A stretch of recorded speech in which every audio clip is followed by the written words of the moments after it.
不動産屋さんの階段へようこそ。これは山梨県の某所にお住まいの50代男性の方からいただいたお話です。その方を仮に永山さんとお呼びします。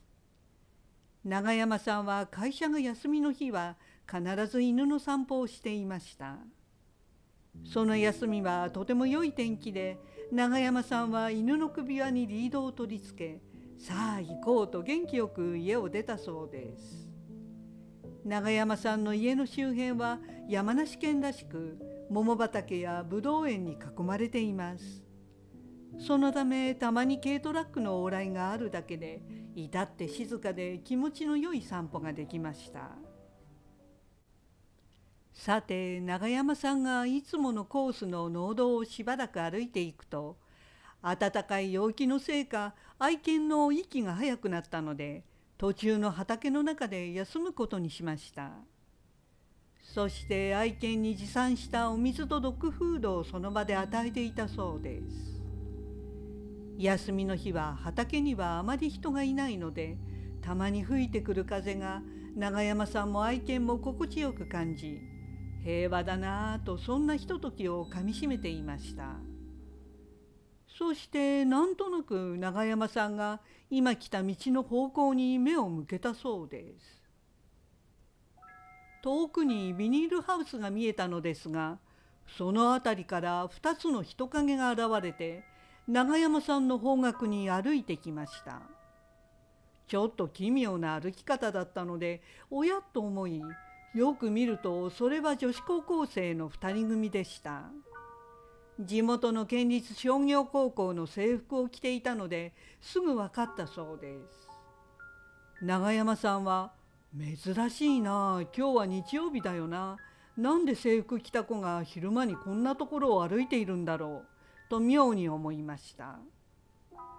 すると水を飲み終えて休んでいた愛犬が突然遠くに目をやり、そわそわとおかしな動きを始めたのです。はあはあと息を荒くして永山さんに飛びつき、早くここから離れたいといった仕草をしました。こんな犬の様子はめったにないので、永山さんがどうしたんだいと話しかけるも、何かに怯えたような感じだったので、頭を撫でて落ち着かせました。その最中も向こうからあの女子高校生2人組が近づいてきます。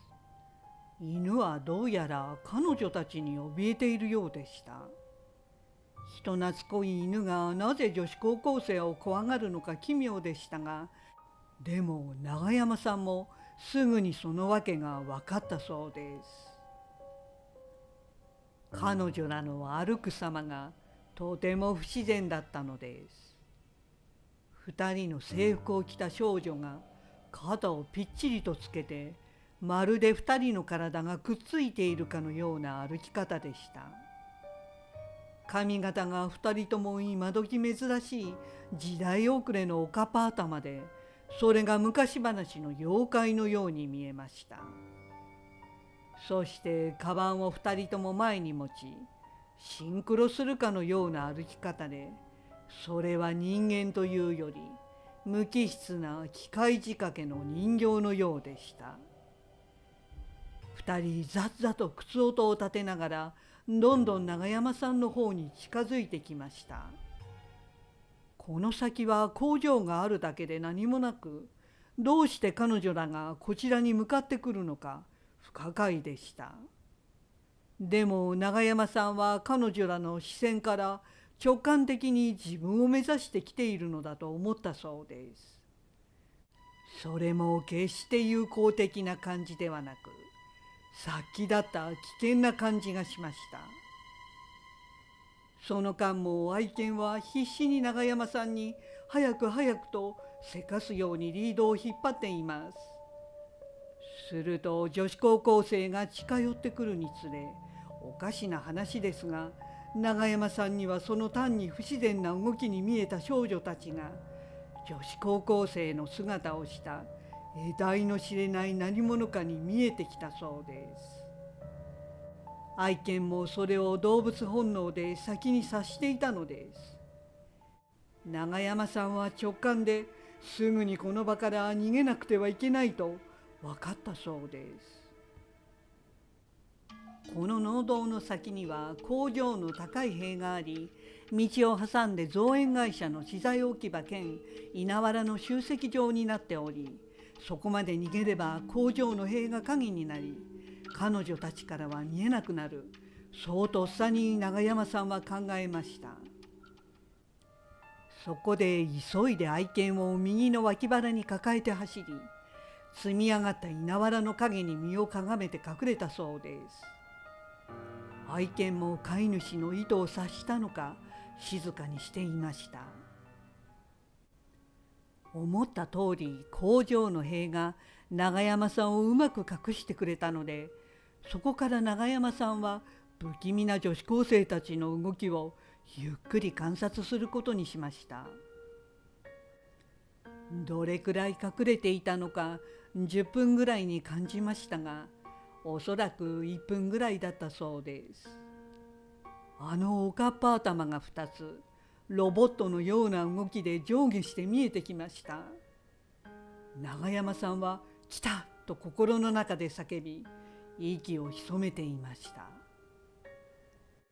するとその2つの頭はすっと分かれ、お互いキョロキョロ辺りを探し回っています。それは明らかに誰かを探している素振りで、間違いなく長山さん本人を探していました。そしてその時でした。少女の一人が到底女性の声ではないのぶとい男性の声で「どこに行った?」と言いました。長山さんは自分の耳を疑ったそうです。それは言語として発せられたのか、長山さんの頭の中に意味が言葉として聞こえたかは不明でした。するともう一人の少女も「どこに消えた?」と同じく低い男の声で言いました。長山さんはひやりと背筋に冷たい汗が流れるのを感じ、やつら女子高生なんかじゃない、何者なんだあいつらは、と彼女らが普通の少女ではないことに確信を持ちました。何の目的でどうして長山さんを探すのか、自分を見つけたらどうするつもりなのかなどなど疑問が頭を駆け巡っていたそうです。とにかく見つかってはいけないと長山さんは必死で息をこらえていましたが、こんな緊迫した中でふとあることを急に思い出しました。それはこの長山さんが住む山梨県の某エリアでは昔からいろんな奇妙な出来事があったことでした。以前不思議な光の玉を目撃した人が多数出て警察まで出動したことがあり、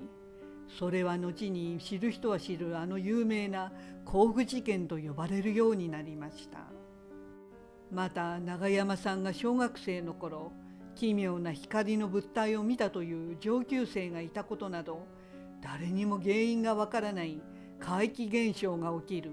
ミステリーゾーンだったのです。そのこととこの女子高校生もどきが関係するかは分かりませんが、現実に今おかしなことが起きているのです。このまま愛犬とここでじっとしているのが良いのか、思い切って反対側に逃げるべきか迷っていました。女子高生は依然としてキョロキョロ長山さんを探し回っています。この近くにはバイパスがあり、自動車の行き交う音が聞こえていました。その騒音に紛れて気づかれないように長山さんは少しずつ後ずさりをしていきました。リードを持つ長山さんの手は汗で濡れ、愛犬もじっとおとなしく耐えているようでした。すると突然長山さんが背にしていた稲わらの右側あたりから一台の軽トラックが農道にゆっくり入ってきました。長山さんは「ああ助かった」と思いました。近所の果樹園農家の男性がいつもと変わらず軽トラでどこかに出かけるようでした。それを見て2人の女子高生はピタッと一瞬動作が固まりました。その様子を永山さんはじっと観察していたそうです。やつらどうするつもりだ。そう思うと同時に2人は機械のように軽トラックの脇をものすごい早足で逆の方向に抜けていきました。それはあっという間だったそうです。その走る速さは到底人間技ではありませんでした。そして彼女らはそのままバイパスの方に向かっていきました。永山さんは呆然とその場に立ちすくみ、彼女らが完全に消えていくまで見届けていました。そしてあの女子高生たちは明らかに生きている人間ではないと確信したそうです。後に永山さんは、彼らはまるで異世界の何かで人間を模倣するようにプログラミングされているかのようだと感じました。永山さんのような人間が一番油断する姿で現れた魔物か妖怪、もしくは地球外生命体か、それは分かりませんが、プレデターのように人間狩りをしているのではと思ったそうです。もし彼女らに見つかったら、ひょっとして自分は神隠しにあったように彼女らの検体か獲物としてこの世から消えてしまったかもしれないとも思いました。そして最後に永山さんは、口頭無形に聞こえる話で証明のしようがないので、もう信じるか信じないかの世界になります。そう話していました。でもつい先日、アメリカ政府によって米軍が正体不明と認めた UFO 資料161点を公開したばかりです。永山さんの体験の真相もそう遠くない将来に解明されるのかもしれません。なお、日本の地球外生命体との遭遇事件、甲府事件に興味のある方はぜひネットで調べてみてください。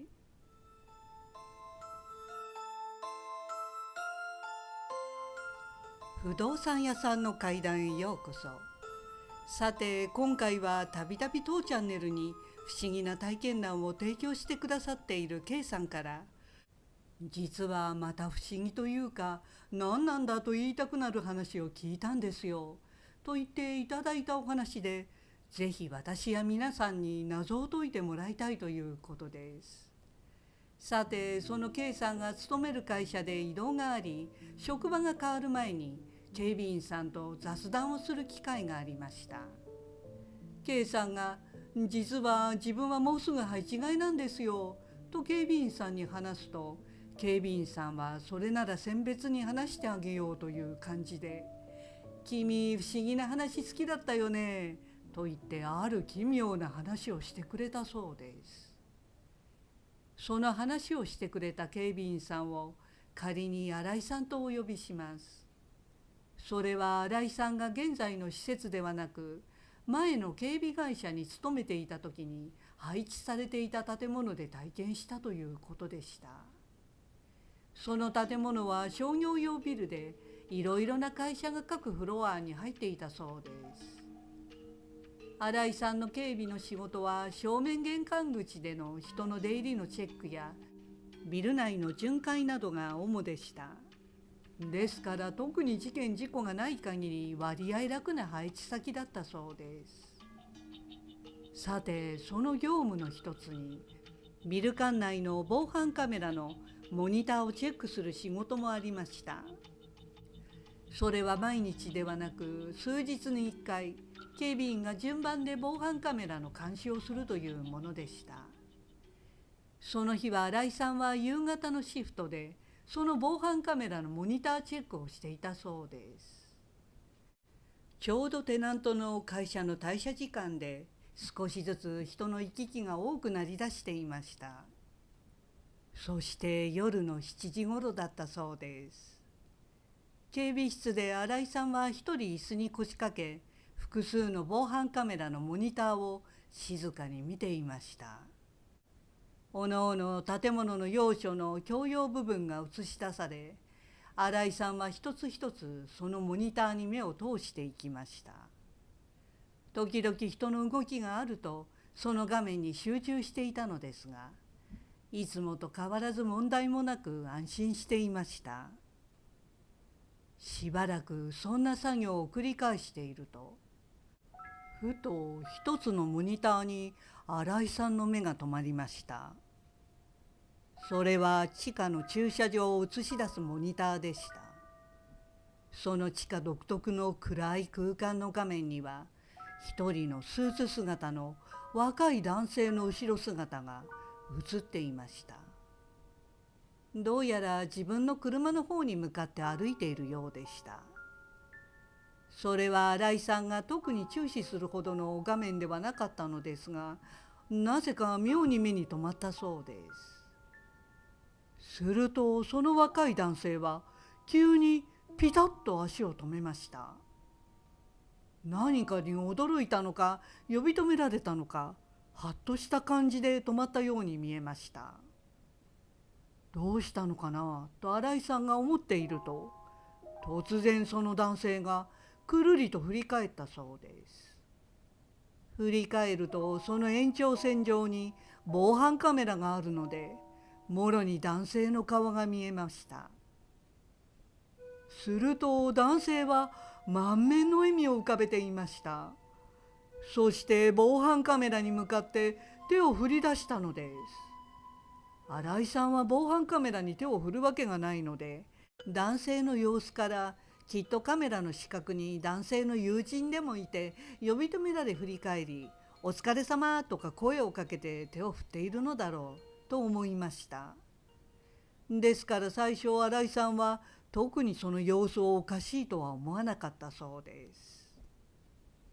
ところがその若い男性は満面の笑顔のままずっと防犯カメラの方に向かって手を振っているのです。新井さんはあれこの人ひょっとして防犯カメラに向かって手を振っているのかなと思ってしまいました。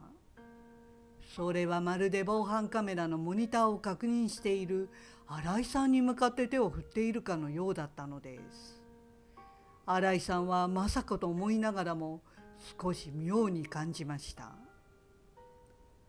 その男性は防犯カメラの荒い画像でも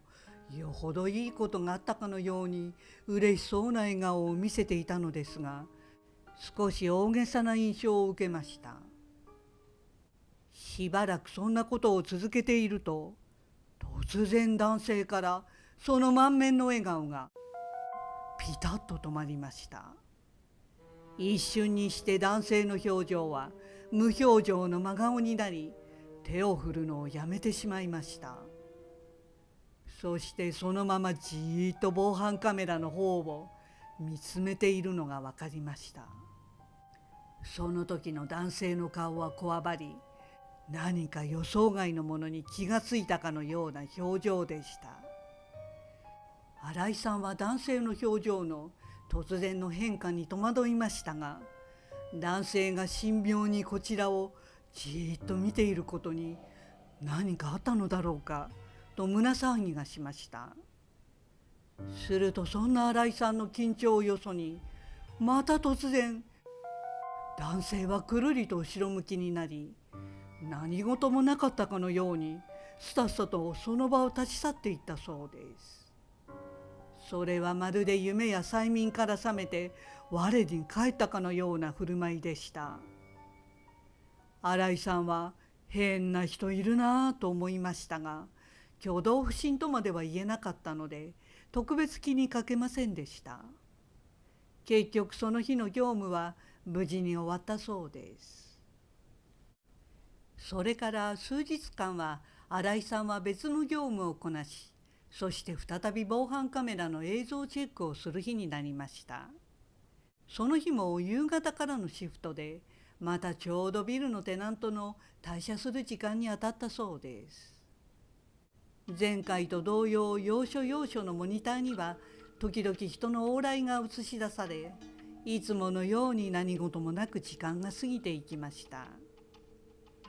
そして夜の8時に差し掛かった時でした。新井さんが一つ一つモニター画面を見ていくと、またふと地下駐車場の防犯カメラに目が留まったそうです。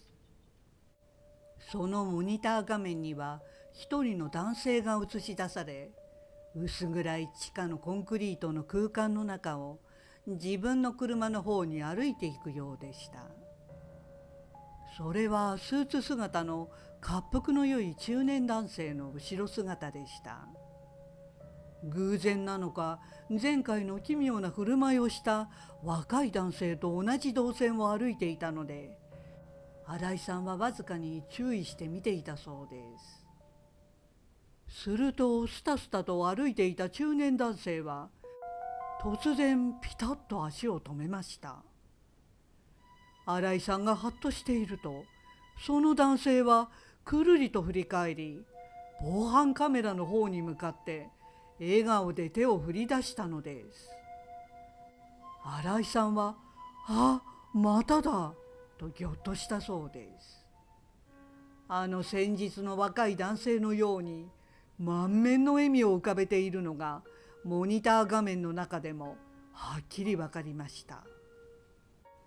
まるで思いがけない人と偶然出会ったかのように嬉しそうな表情で防犯カメラに向かってずっと手を振っているのです。前回の若い男性と全く同じような振る舞いだったので、新井さんは自分がからかわれているのかと感じたそうです。防犯カメラの先にはこのモニターを見つめる警備員がいるのを知って、複数でからかって同じことをしているのかとも思いました。でも今こちらに手を振っている中年男性はどう見ても管理職クラスの立派な分別のある感じの人で、そんな子供じみたいたずらに加わるようなタイプではおよそありませんでした。でももし誰かに手を振っているとしたら、こんな長くずっと笑って手を振り続けるのもかなり奇妙でした。そして新井さんはやっぱりこの中年男性は理由はわからないが防犯カメラに手を振っているのだと感じたそうです。気味が悪くなった新井さんは他の警備員に駐車場のこの男性の様子を見てきてもらおうかとも考えました。ところがそう思った瞬間、その中年男性はピタッと笑顔をやめ無表情になりました。若い男性と同じように我に返ったのか何かに気がついたのか、急に真顔になり手を振るのをやめてしまいました。新井さんはじっとその様子を見ていると、その中年男性も防犯カメラに向かってじっとこちらを見ています。その時新井さんははっと気がついたそうです。この中年男性の表情は何か不可解なものを見た直後のように旋律が走っていたのです。今考えてみると、若い男性もこの中年男性と同様に時何か恐ろしいものに気づいたような表情をしていたと分かりました。すると新井さんがそんなことを考えている時でした。いきなり中年男性は無表情のままくるりとカメラに背を向けたのです。そして足早にその場から去ってモニターの画面から消えていきました。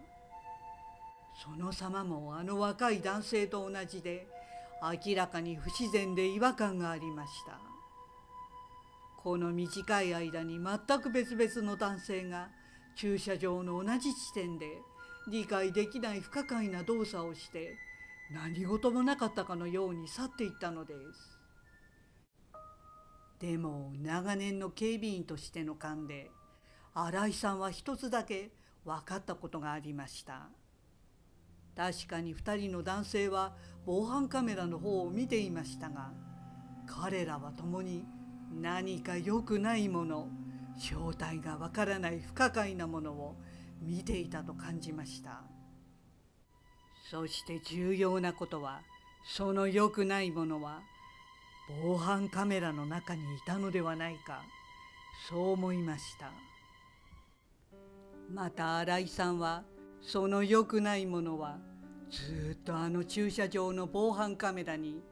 宿ったままなのだと感じました。結局新井さんはこのビル全体が気味が悪くなり、配置換えを申請して別の建物に移ったということです。新井さんが配置換えを希望するくらい2人の男性の振る舞いは不自然で気味が悪かったようですが、防犯カメラを通して新井さんはおそらく人間の表情の中でも人が得体の知れないものを見た時の恐怖の表情を目の当たりにしたのだと思います。不動産屋さんの怪談、語り手ゆりです。夏の植物の中にほおずきがありますが、私も知らなかったのですが、そのほおずきという意味の漢字には2種類あるのを知っていますか？一つは薬品としての意味の酸っぱい酸に汁という意味の書を合わせた漢字で、もう一つは鬼に灯火と書いてほおずきと読む場合があり、後者がやや一般的な感じがします。先日山梨県にお住まいの A さんが、これは怪談と呼べるかは分かりませんが、植物にも霊的なメッセージが現れることがあるのではと思ったことがあります。そう言ってこんな話をしてくれました。A さんのご近所にはある年老いた女性が住んでいたそうです。その老婦人のお孫さんはある有名なバンドのボーカルをしていたので、老婦人も地元ではちょっとした有名人でした。この老婦人には娘が2人いて、1人は近所に家族と住んでいたので、時折その老婦人の身の回りの世話や掃除に来ていたということでした。この老婦人の家は A さんの家からさほど遠くなく、犬の散歩コースでもあり、A さんはよく老婦人の家の前を通りかかっていました。そんなある日、その老婦人の家につながる路地をA さんが歩いている時でした。ちょうど老婦人宅の前面道路のアスファルトの切れ目から一本のほおずきが生えていたのを見つけました。おや、こんなところからと A さんは珍しいなと思いました。ほおずきの実を包む袋はまだ青く、朱色に色づくにはまだまだ先のように見えました。その路地に面して老婦人の庭が見えるのですが、その日もいつものように老婦人が庭の手入れをしていたそうです。それからも初夏から夏本番にかけて A さんはその路地を時々通りかかり、その度にほおずきの色が少しずつ朱色に変わっていくのを観察していました。そしてお盆が迫る七夕に近い日のことでした。突然あの老婦人の姿が見えなくなりました。するとすぐに近所の娘さんが訪ね、家の中で老婦人が倒れているのを発見して救急車で病院に運んだそうです。その老婦人が病院に運ばれた日でした。A さんが老婦人の家の前で見たほおずきは見頃の朱色を通り越して見たこともない真っ赤な血のような紅に熟していたそうです。たった昨日までやっと朱色に染まり、これからしばらく見頃というほおずきが一晩で真っ赤に変色していたのです。A さんはその毒々しい赤色に不吉な予感がしたそうです。そして老婦人は二度と家に戻ることはありませんでした。老婦人の初七日が過ぎたお盆の最中、その真っ赤に熟したほおずきは瞬く間に干からび、朽ち果てていきました。それはまるで老婦人の人生を見届けて枯れていったかのようだったそうです。ほおずきはお盆に先祖の霊を道案内するという意味で鬼の灯火と書くのかもしれないと A さんは言っていました。そんな一輪だけ咲いて散っていったほおずきの話を聞いて、私はふとある昔の出来事を思い出しました。それは私がまだ小学校低学年の頃で、当時私は東京杉並の高円寺に住んでいました。家の前の通りはまだ舗装もされていない、そんな時代で野良猫野良犬がよくうろうろしていました。そんなある日、家の裏庭に一匹の薄茶色の野良猫がやってくるようになりました。首輪をしていなかったので野良猫だったとは思いますが、意外に人懐っこかったので、私もトラちゃんと呼んで餌をあげたりして可愛がっていました。そしてその猫が来るようになって数ヶ月か半年ぐらい過ぎた頃でした。今でも忘れませんが、学校から帰ってくると家の勝手口の前でその猫が死んでいたのです。驚いた私はすぐに母親に知らせると、母は困った顔をして「どこかに埋めないと」と言いました。今ならすぐ保健所か区役所に連絡しますが、当時はそんな感じだったのです。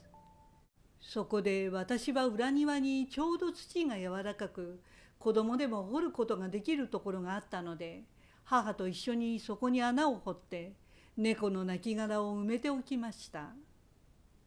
そしてどれくらい経ってからでしょうか。ある秋口の日でした。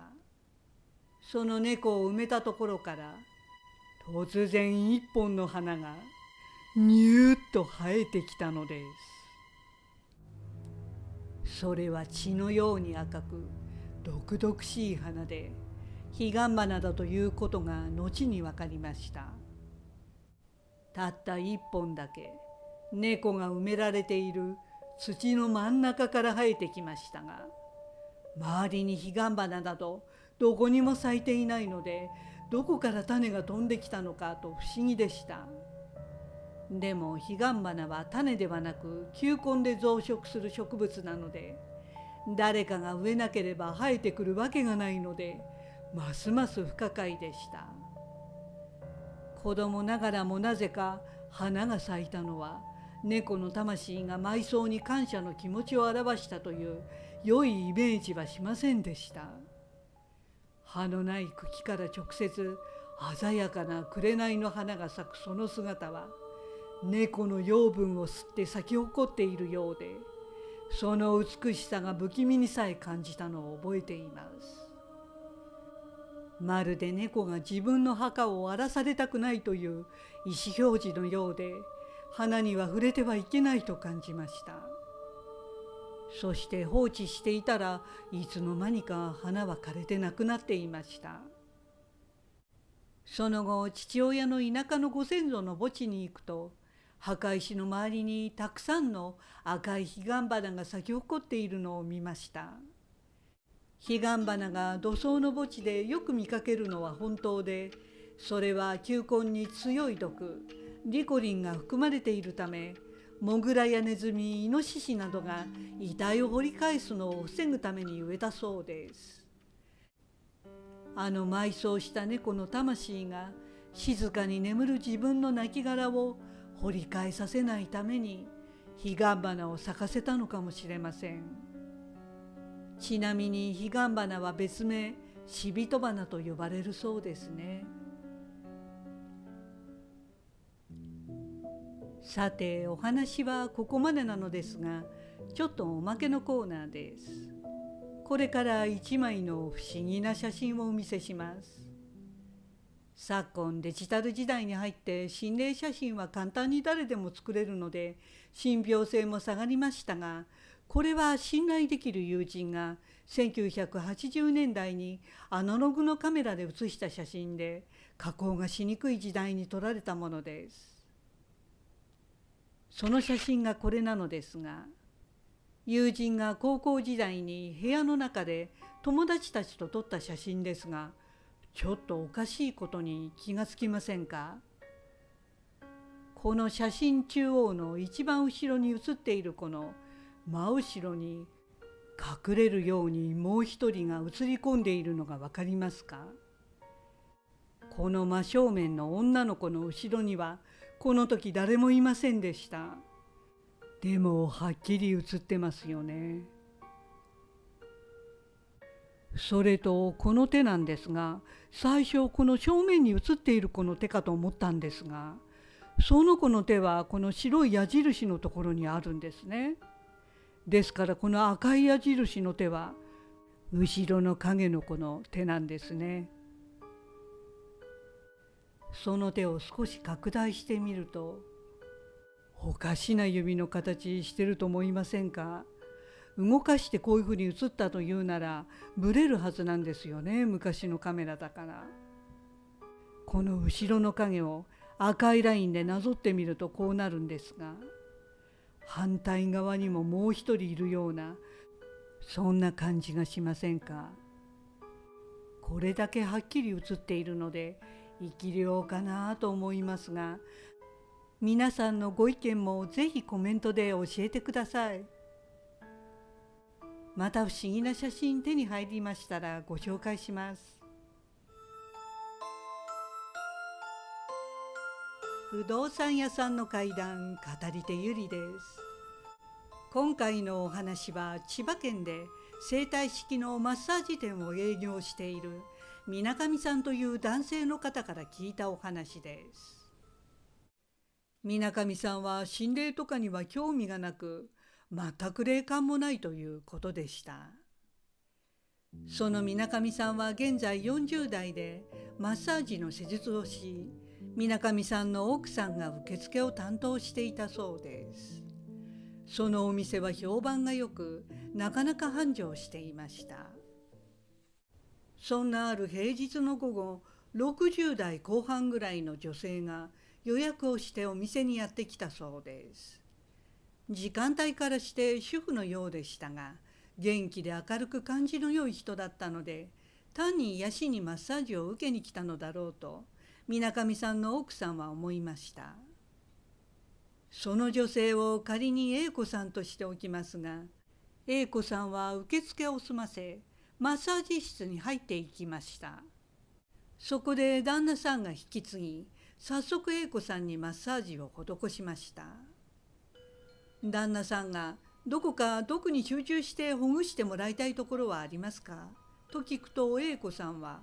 もう全体的にやってください。日頃の家事やわがままな家族の世話で疲れてるんで、と笑って冗談交じりに答えたそうです。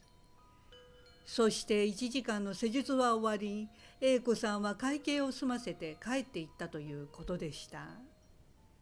A 子さんはどうということのない普通のお客さんで、水上さんの奥さんは特に気にも留めませんでした。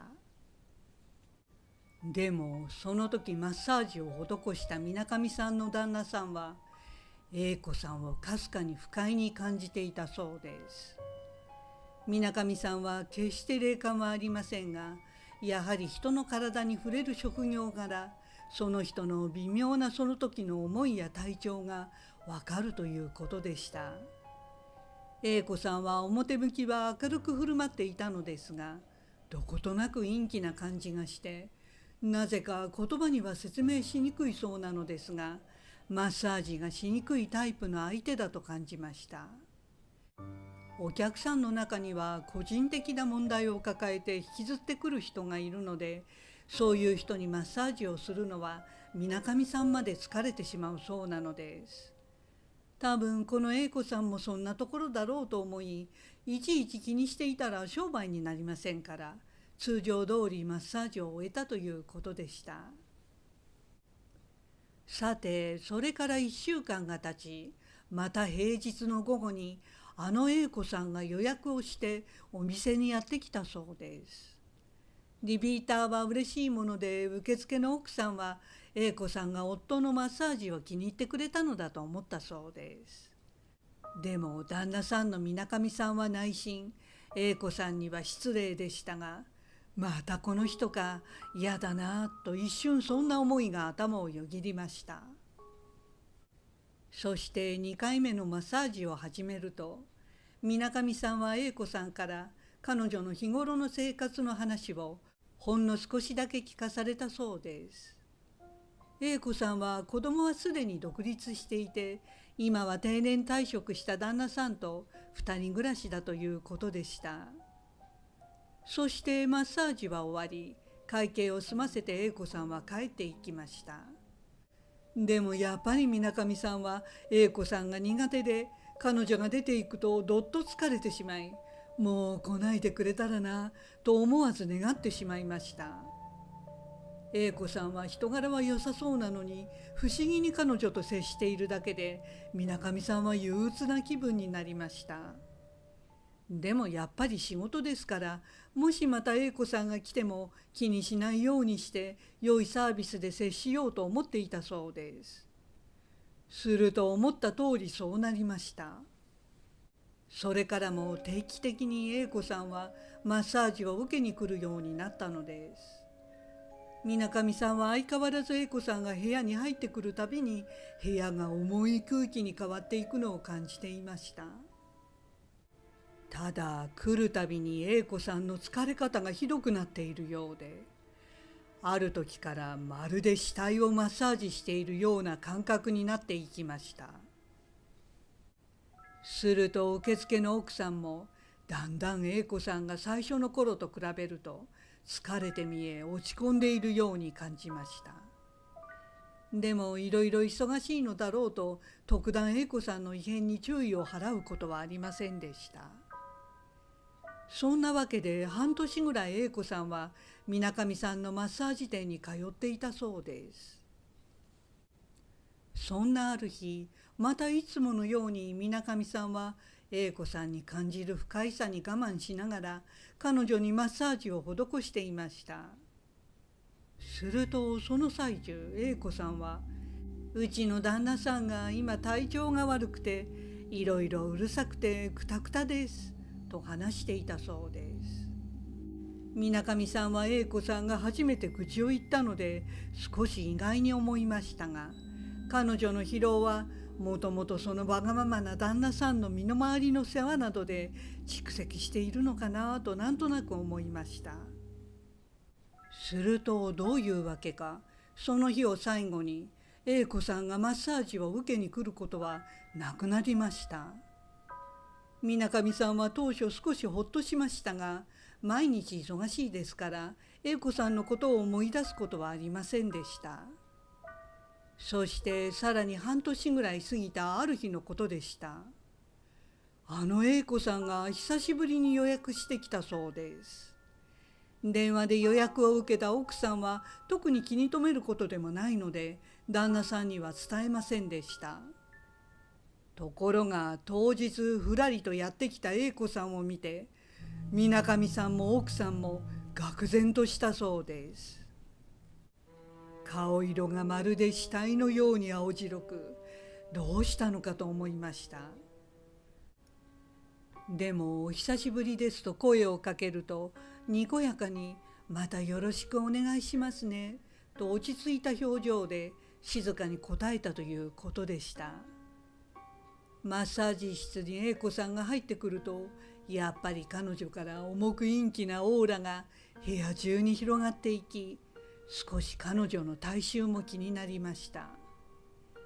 水上さんはやれやれこの人は悪い方にパワーアップしてるなと思ったそうです。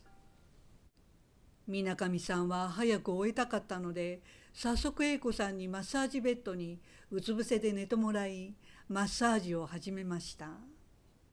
肩、背中、腰とマッサージをしていくと以前にも増して彼女からの性のエネルギーを感じず遺体のように血の流れが滞っている感覚がしました。うつ伏せのマッサージが終わり、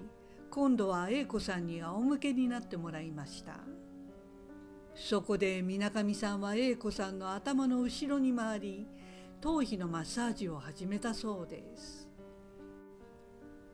A子さんはまるで呼吸をしていないかのように静かに寝ているように見えました。すると A子さんの頭皮から水上さんの指先にどす黒い負のエネルギーのような感覚がじわじわ伝わってきました。そしてぞっとした水上さんが早く次の工程に進まなくてはと思った時でした。突然 A 子さんの左の肩先からニューッと男性の手が一本生えてきたのです。水上さんは驚愕し声も出ませんでしたが、反射的にマッサージを続けたそうです。それは仰向けになった A 子さんの肩の後ろあたりから生えてきた土毛色の男性の手でわずかに指先がゆらゆらと動いていました。それは明らかに生きている人の手ではなく遺体の手の色でした。水上さんの背筋に冷や汗が流れ、恐ろしくてマッサージをすぐやめたかったのですが、仕事ですから必死に耐えていたそうです。幽霊など信じない水上さんは生まれて初めてはっきりと不可解なものを見て困惑していました。すぐに足元に移動し、その手を見ないようにしながら最後までマッサージを続けました。その最中も A 子さんは死んだように静かに寝ていたそうです。そしてマッサージのすべての工程が終わった時には、いつの間にか肩から生えていた手は消えていました。A 子さんが起き上がって水上さんにお礼を言って部屋から退出すると、部屋はまるで遺体解剖室のように冷たくなり、かすかに消毒液のような匂いがしたそうです。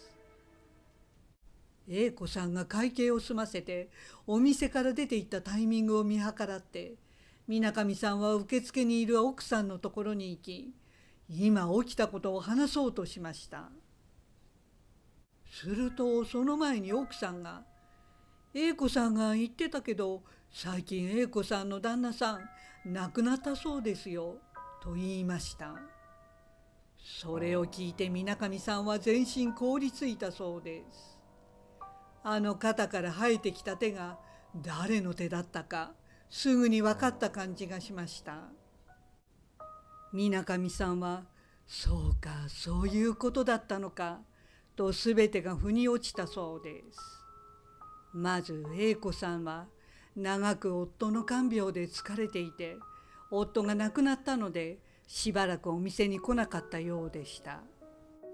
そして A 子さんに対してではなく、病魔に侵された A 子さんの夫の彼女に対する執着が水上さんは不快に感じていたのだと気がつきました。でもあの男性の手が亡くなった夫の手であっても、A 子さんには決して良いことではなく、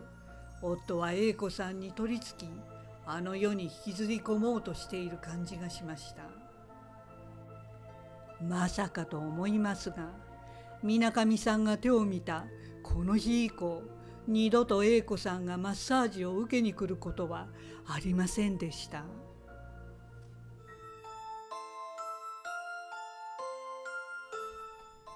不動産屋さんの階段へようこそ。今回のお話は私の友人 K さんから聞いた K さんの信頼できる友人の体験談で、伝聞のため事実関係を損なわない範囲で推測を入れ再構成しています。さて、その体験者の女性を仮に三浦さんとしておきます。K さん曰くちょっと稀な経験をしている人だということでした。どういうことかというと、その三浦さんは現在50代で独身なのですが、過去に3人の男性と付き合っていたそうで、それが少し普通とは違っていたのです。そして直近の10年間は特定の人との付き合いはないのですが、それにはある深い理由がありました。最初に付き合った男性は既婚者で、それを知らずに交際し、結局別れることになりました。若かった三浦さんはまだまだ世間知らずで、その男性をかなり恨んでいたそうです。すると別れて数ヶ月後に、その男性が急死したという知らせを聞きました。三浦さんはかなりショックでしたが、立ち直った頃にまた新たな男性と知り合い、付き合うことになりました。ところが次に知り合った男性も家庭があり、それが発覚して大喧嘩になって別れたそうです。三浦さんは2人続けて既婚者だったことにがっかりしました。何よりも自尊心を傷つけられ、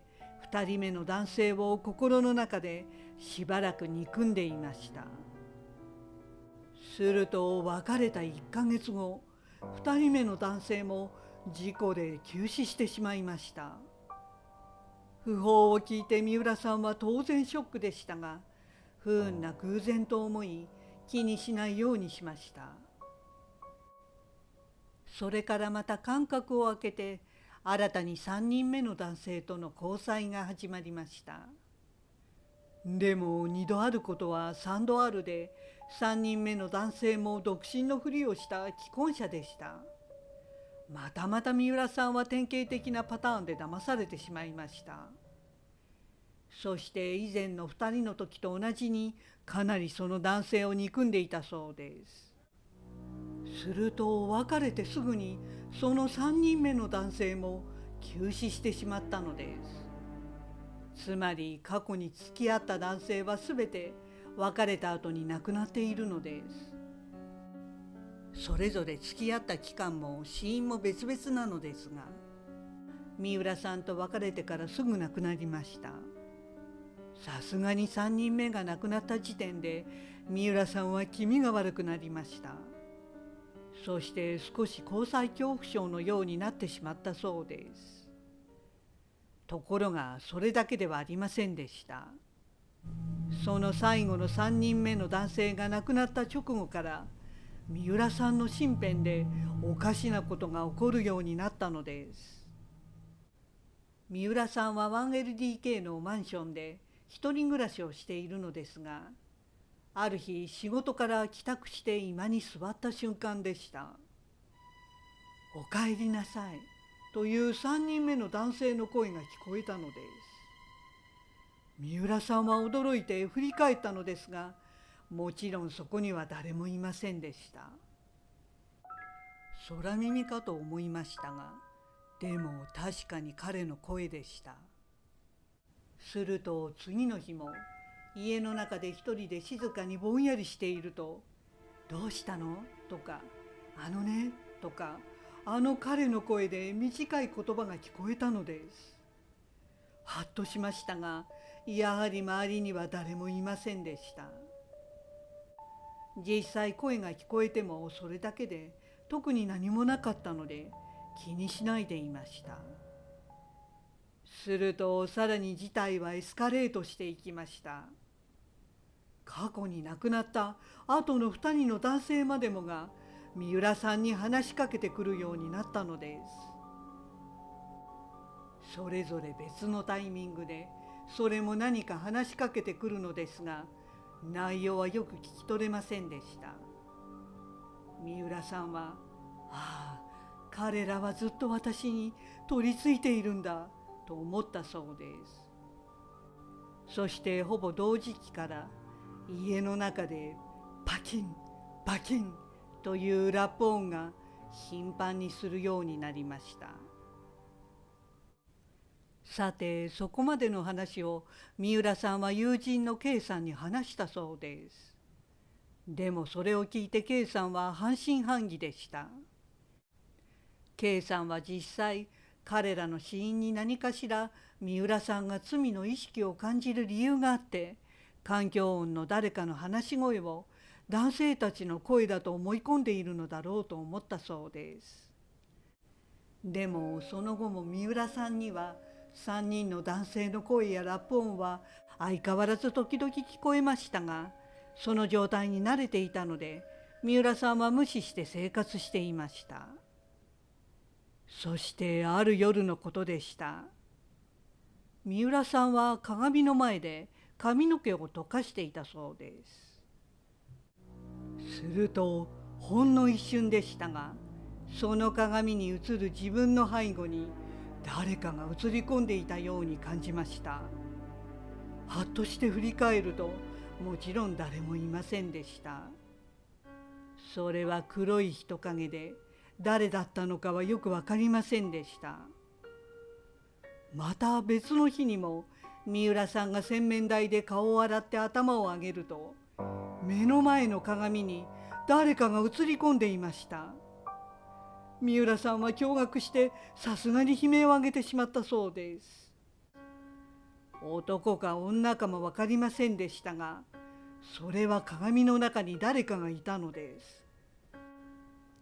背後に映り込んでいるのではなく、鏡の中の世界に人がいると感じました。それが男性の霊と関係あるかはよくわからなかったそうです。それからも3人の男性の霊は、三浦さんがリラックスして油断している時に限って話しかけてきました。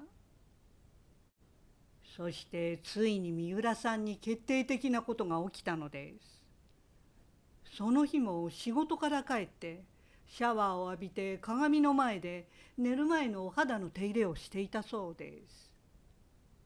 するとバキバキッといつものラップ音が始まったのです。ああ、始まった。そう思っていると、また男性のささやくような声が聞こえ、三浦さんはまたかという感じで無視していました。すると急に目の前の鏡に違和感を感じたのです。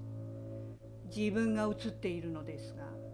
自分の動きが少し遅れているような妙な感じだったのです。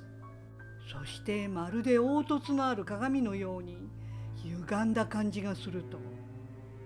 鏡の中から誰かが三浦さんを手招いているような、そんな感覚がしました。あ、中に誰かがいると思った瞬間、三浦さんの体がスーッと鏡の中に吸い込まれそうになりました。それはブラックホールに吸い込まれていくかのようで、あ、まずいと思い、三浦さんは鏡の縁を掴んで抵抗しました。そしてとっさに鏡の中を見ないように目をつぶったそうです。その途端、スーッと元の位置に体は戻り、何事もなかったかのようにいつもの鏡に戻っていました。三浦さんは今自分に起きたことは本当だったのか幻覚だったのかと困惑し、しばらく呆然としていたそうです。鏡の中の世界は異次元の世界で、一度入り込むとよほどのことがない限り戻っては来れないと聞いたことがありました。それ以来三浦さんは家の中のすべての鏡を処分し、処分できないお風呂場の鏡などは覗き込まない、前にも立たないようにして小さな手鏡だけ使うことにしました。そしてとても恐ろしい体験だったので、三浦さんはまた友人の K さんに相談しました。その時は K さんと LINE でつないでカメラをオンにして今まであった出来事を話したそうです。でも K さんは以前聞いた時と同様に半信半疑で聞いていました。夜の7時頃から LINE で話を始めたのですが、ちょうど1時間過ぎた夜の8時ぐらいでした。突然三浦さんの部屋から凄まじい音でパキッパキッパキッと3回ラップ音が響き渡りました。LINE を通じて K さんにもはっきりとそのラップ音が聞こえたそうです。今まで聞いたこともない大きな矢鳴りだったので、 K さんが「今のは何?」と驚いていると、三浦さんは落ち着いた様子で「ああ、ラップ音は霊が来たサインで、霊たちが私が K さんに話していることで怒ってるみたい」と言いました。三浦さん曰く男性の霊が二人で何してるんだという声も同時に聞こえてきたそうです。K さんにはその声は聞こえませんでしたが、三浦さんは慣れている様子で無視して K さんと話し続けました。すると突然、お互いの携帯の電波がプツンと切れたそうです。慌ててつなぎ直したのですが、またすぐ通信が切れてしまいました。そしてついにその夜は二度と携帯がつながることはなくなりました。この時 K さんは初めて三浦さんに起きている現象は妄想や気のせいではなかったのだと彼女の話を信じたそうです。後日三浦さんから聞いた話では、亡くなった男性たちはいまだに自分から離れられないでいるのだろうということでした。この状態はもう10年以上も続いているそうで、それが理由で新しい交際はできなくなったということでした。三浦さんはこのまま放置せずにお祓いをしてもらった方が良いのではと思いますね。ご視聴ありがとうございました。よろしければチャンネル登録といいねボタンをお願いします。